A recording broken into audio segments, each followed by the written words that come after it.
Биыл облыс бойынша 500-ге жуық өрт оқиғасы тіркелген. Оның 6-ы орман және дала өрттері болып отыр. Жалпы материалдық шығын мөлшері 600 миллион теңгені құрады. Бұл төтенше жағдайлар департаментінің мәліметі.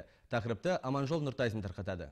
Облыста тіркелген 490 өрт оқиғасының 163-і Петропавлда болған. Тілсіз жаудың салдарынан 21 адам көз жұмып, 24-і түрлі дене жарақатын алды. Құтқарушылардың мәліметі бойынша орман алқаптарында қызыл жалын шарпыды. В этом году это Биыл облыстың 3 орманында өрт оқиғасы тіркелді. Жалпы қызыл жалынның шарпыған аумағы 5 гектар. Бұл оқиғалар 2 мәрте Айыртауда және Шалақын аудандарында болды. Материалдық шығын мөлшері 200 мың теңге.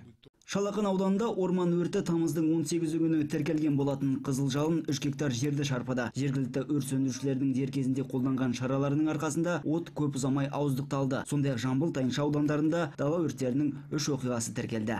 Характерной причиной возникновения пожаров. Негізінен мұндай фактілер облыс тұрғындарының өрт қауіпсіздігі ерекшелерін сақтамауынан туындайды. Солтүстік қазақстандықтар орман далаларда демалыстарын өткізген уақытта от сөндірмей, темекі қалдығын тастайды. Сондықтан қайғылы оқиғалар орын алды. Біз оларға айтатынымыз, табиғатты сақтайық, ережелерді бұзбайық. Мамандардың айтуынша орман және дала өрттері былтырғы жылмен салыстырғанда едәуір азайған. Дегенмен соңғы кезде күннің жылынуына байланысты олардың саны жыл соңына дейін өсуі мүмкін. Аманжол Нұртайсын, Қуаныш Қазбеков, ақпарат.